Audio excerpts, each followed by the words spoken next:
empecemos a grabar. Y yo hago como si estuviera empezando, como si no hubiera hablado con ustedes. Buenos días, ¿cómo están? Vamos a empezar la clase hoy, es decir, a continuar la clase sobre el principio de legalidad. Y habíamos quedado en, después que vimos cuál es el concepto del principio de legalidad, que vimos el alcance del principio de legalidad, vimos todo el concepto de bloque de legalidad, el concepto de autovinculación administrativa, y vimos los mecanismos a través de los cuales se controla que efectivamente el principio de legalidad sea cumplido por la administración. En el caso de que no lo cumpla, puede decir que viole una ley, que viole alguna norma, la administración, lo cual tiene prohibido, hay mecanismos como para tratar de enmendar esa ilegalidad o producir un efecto negativo contra el funcionario que violó la ley o contra el acto producto de esa violación de la ley. Ya eso lo vimos ayer, en la clase anterior, y luego quedamos entonces revisando generalmente de manera global las pretendidas excepciones al principio de legalidad. Yo les voy a compartir la pantalla para que veamos. Ok, aquí está y aquí está. Ok.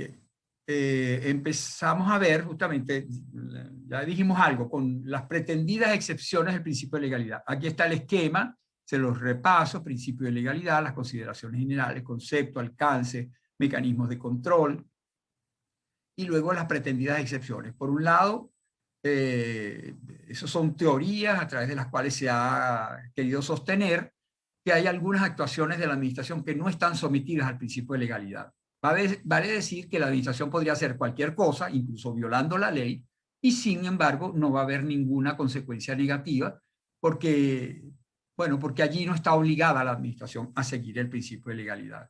Eso es muy grave, por supuesto, como ustedes se podrán imaginar, para un Estado de Derecho, para una república, para una democracia, donde lo más importante es la preservación de los derechos humanos de los ciudadanos.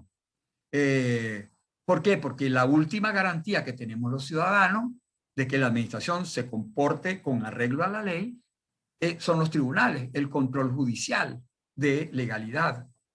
Por lo tanto, afirmar en un ordenamiento jurídico que hay algunas actuaciones de la administración que no están sometidas al principio de legalidad es como para asustarse, pues, caramba, ¿y qué irá a hacer la administración con esas actuaciones?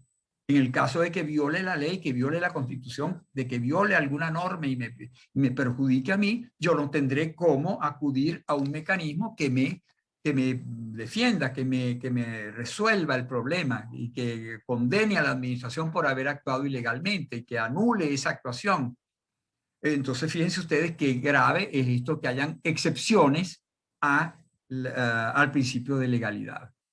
Pero a pesar de lo riesgoso que eso puede ser y de lo atentatorio contra el Estado de Derecho, sin embargo, en algunos países, en algunas épocas se ha sostenido eso, porque hay algunas actuaciones de la administración excluidas del control de legalidad. La primera, esas están muy bien explicadas en el Manual de Derecho Administrativo del profesor Lares Martínez, y les remití allí, léanselas, y cualquier duda ustedes me preguntan. La primera de esas tesis es la tesis de los actos de gobierno, que dice que los actos de gobierno, diferentes de los actos administrativos, no están sometidos al control de legalidad. Así se ha sostenido en algunos países, en Francia fundamentalmente. Lares Martínez explica qué se entiende o qué se ha entendido por actos de gobierno en Francia en un determinado momento, cómo ha evolucionado.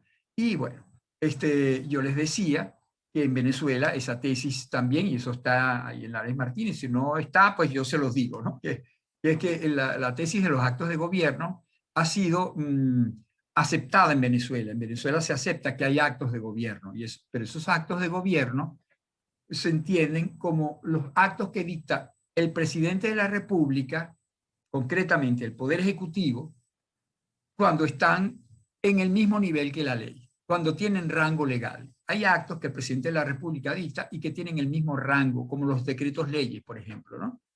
Bueno, en Europa, los actos de gobierno, en Francia todavía se sostiene un poco esto, esos actos de gobierno no estarían sometidos al control contencioso administrativo de legalidad. Pero en Venezuela, todo acto del poder público está sometido al control de legalidad. Y concretamente, esos actos del presidente de la República están sometidos entre nosotros al control concentrado de constitucionalidad. El presidente de la República, cuando dicta un acto de rango legal, no tiene que respetar las leyes, porque las leyes tienen el mismo rango que el decreto ley. Pero sí tiene que respetar la Constitución. Y si no respetara la Constitución, se puede acudir a los mecanismos de control de constitucionalidad que ya los vimos. ¿Okay? Solicitar la nulidad del decreto ley ante el Tribunal Supremo de Justicia, etc. Eso con respecto a los actos de gobierno. O sea que esa no es una verdadera excepción al principio de legalidad en Venezuela. Y luego, segunda tesis, actos dictados en situaciones excepcionales. Actos, entonces, también les comentaba, como durante una situación de guerra, una situación de cataclismo, una pandemia, imaginemos, pues que en realidad la pandemia no ha llegado a ser tan grave en estas circunstancias que impida la aplicación del ordenamiento jurídico normal, de la legalidad ordinaria.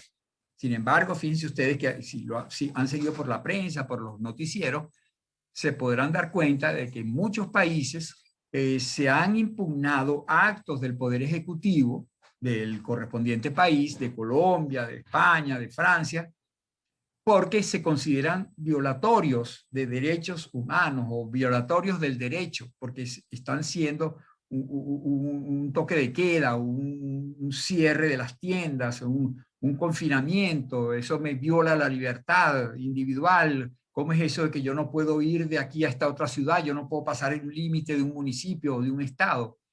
Bueno, esas cosas han pasado, han sido impugnadas y normalmente los tribunales, con todo y que entienden que hay una situación de crisis y grave, sin embargo, tratan de hacer que los órganos del poder público respeten la legalidad, que respeten la Constitución, que respeten los derechos humanos.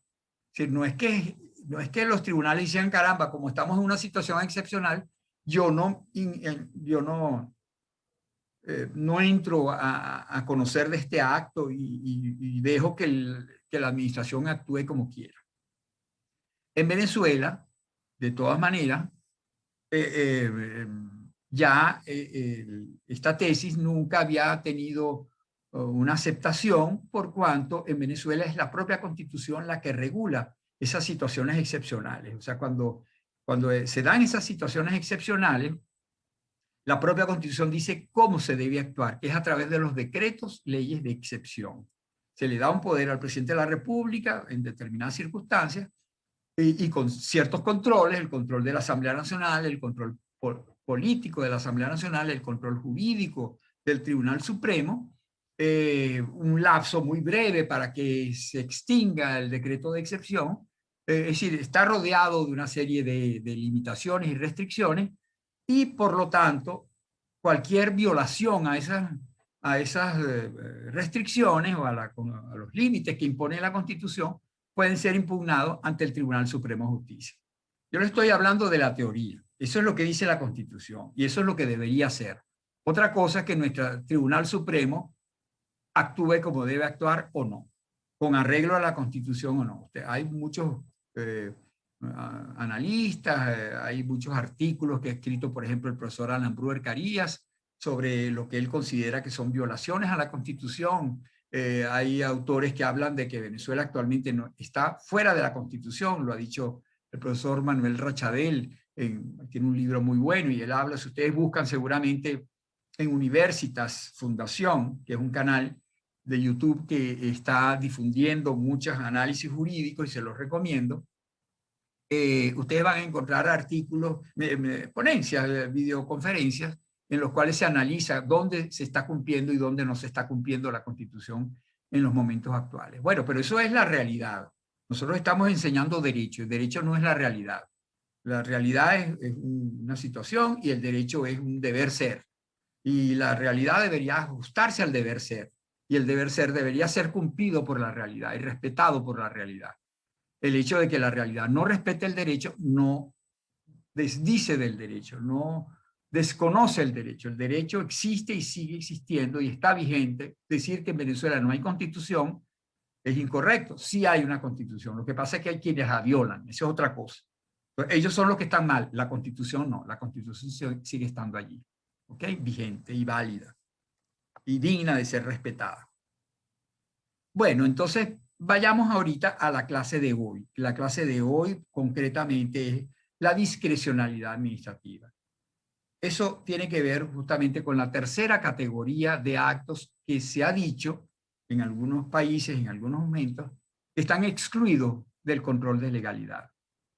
Tendríamos en primer lugar que explicar qué son actos discrecionales. Por actos discrecionales se ha entendido tradicionalmente como aquellos que dicta la administración con base en una norma que le da autorización a la administración para apreciar ciertas situaciones y condiciones reales, fácticas en el momento que va a tomar la decisión y apreciar entonces la conveniencia o la conveniencia o la oportunidad de dictar la medida o de no dictarla, de dictarla de una manera más intensa o menos intensa, de hacerla más extendida o restringida. Es decir, la administración no tiene un menú o un programa prefijado en la ley muy preciso, sino que se le da un cierto margen de apreciación para que ella, con base en la ley y sin violar los límites que la propia ley le da, pueda, sin embargo, introducir de su apreciación, pueda en esa decisión poner algo de su voluntad, de su apreciación, de su criterio, de su discrecionalidad. Eso es lo que es la discrecionalidad. El poder de apreciar las circunstancias de hechos en las cuales se va a actuar y adoptar entonces una medida que se adecúe a esa situación de la manera que considere más razonable quien está tomando la decisión. ¿Okay? Entonces, eso es lo que, si lo captan bien, perfecto, vamos a ir bien, porque eso es importantísimo, que sepamos pues en qué consiste, en términos generales, actuar discrecionalmente.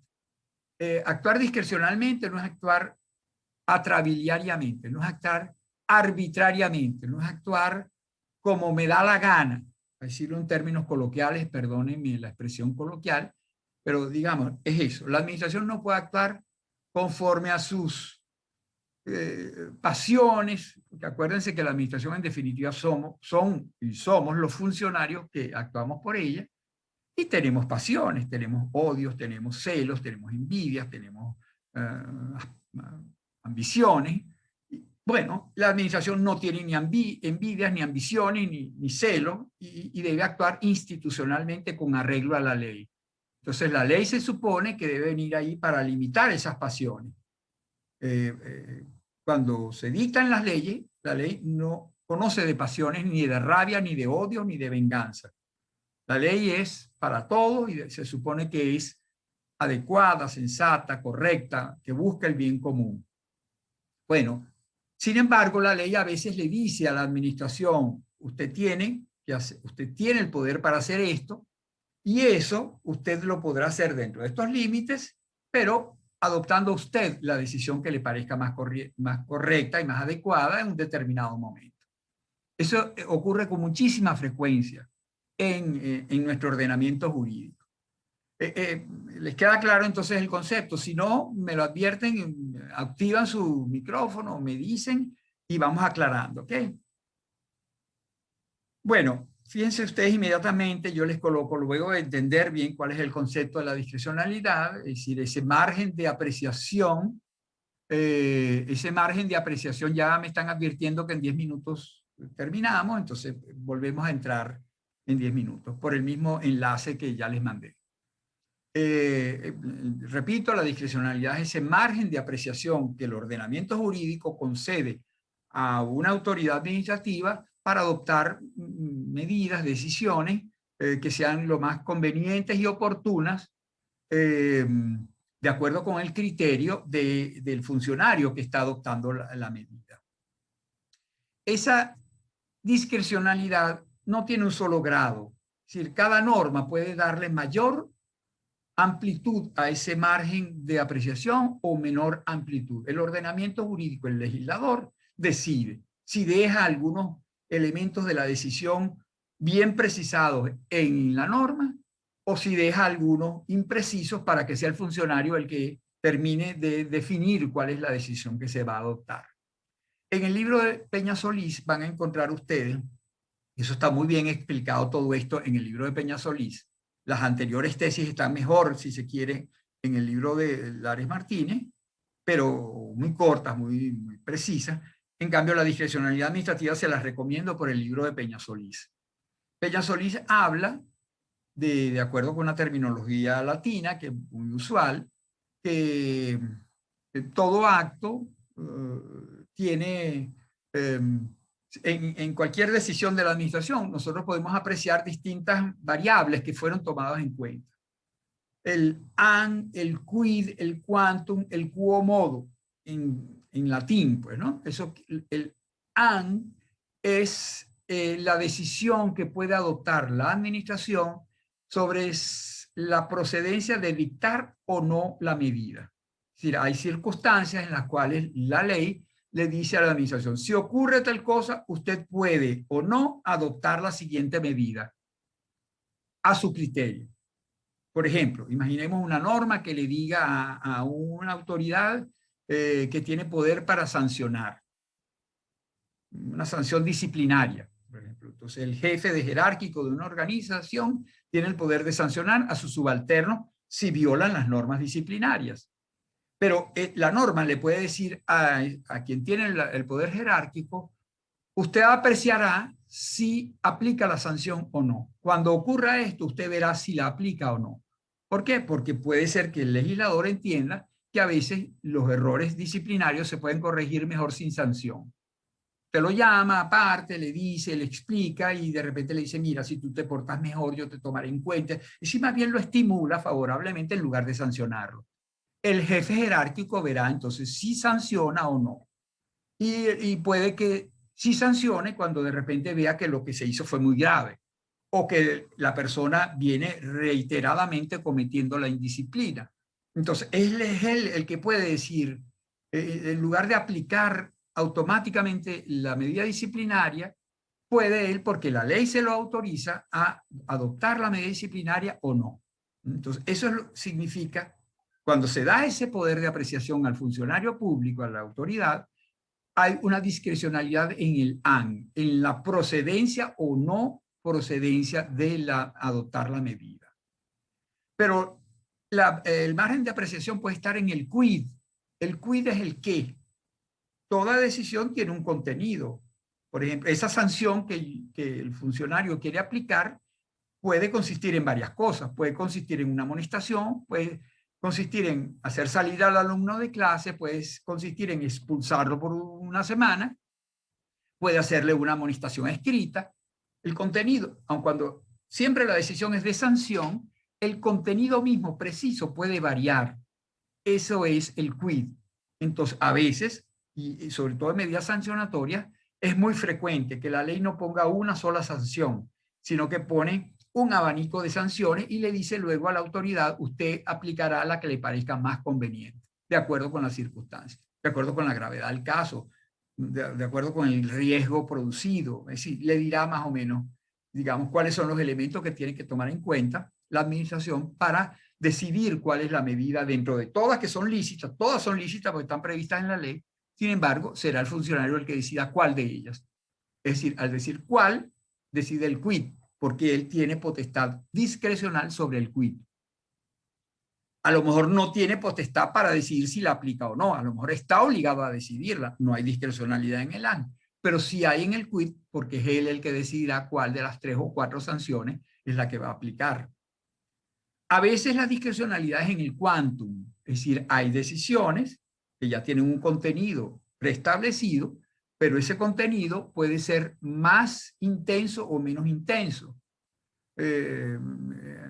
Por ejemplo, hacer una cuarentena entre 10 días y 15 días o 10 días y un mes. Bueno, la cuarentena es la decisión, el quid es la cuarentena, pero Ruby Parra, admitámosla. Buen día, Ruby, aquí estamos en clase y ya se va a suspender esto, pero entramos inmediatamente de nuevo a través del mismo enlace, ¿ok? Entonces, repito, pues a veces pues el ordenamiento jurídico señala No hay discrecionalidad en el AND, no hay discrecionalidad en el quid porque el contenido propio de la decisión está ya prefijado, pero con una intensidad distinta. Puede ser una multa menor o mayor. Una multa de 100 a 1000. Ah, bueno, el contenido, el quid ya está fijado, es una multa. Pero la intensidad de la multa no está prefijada. Es el funcionario el que dirá, como fue la primera vez, te pongo 10 bolívares de multa. Como ya lo has hecho muchas veces, te pongo 100 bolívares de multa. Más grave. O es posible que yo la primera vez ya le ponga 100 bolívares de multa. ¿Por qué? Porque me parece grave lo que se ha hecho, aun cuando es la primera vez que lo hace. Es decir, yo tomo en cuenta las consideraciones que me parecen oportunas y convenientes para adoptar la medida específica. Eso sería la discrecionalidad en el quantum. Y por último, la discrecionalidad en el quo modo significa en la manera de actuar. Quo modo es cómo se actúa. Entonces, a veces la norma dice que hay que tomar la medida, dice además cuál es la medida, además dice cuál es la intensidad de la medida, que no tiene sino una sola intensidad, pero decide dejarle al funcionario la potestad de ver cómo lo hace. Esto es menos usual. Normalmente el cómo lo hace suele ser más o menos prefijado, pero podría ocurrir. Por ejemplo, se me ocurre un ejemplo pues, que no es frecuente.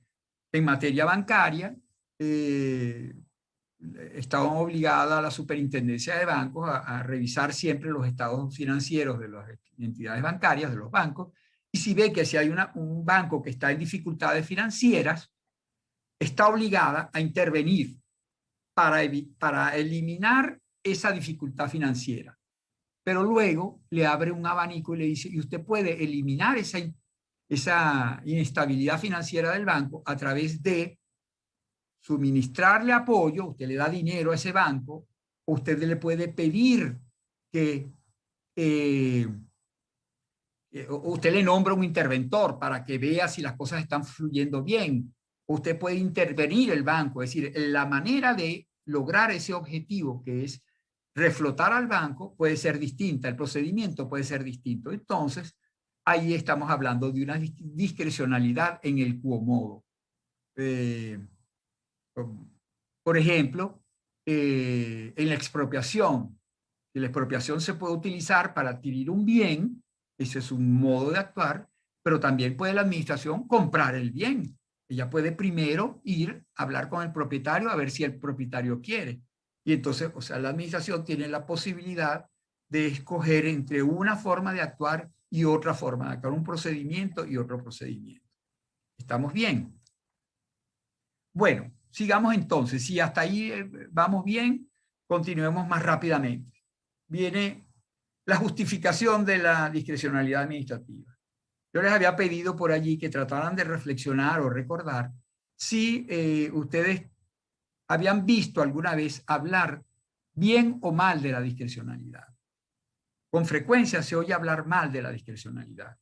Hay analistas políticos, hay incluso políticos mismos que cuando están haciendo campaña o cuando están criticando al partido gobierno dicen es que esa autoridad está actuando con mucha discrecionalidad, pero lo dicen como una denuncia, como algo mal hecho. No se debe actuar con discrecionalidad.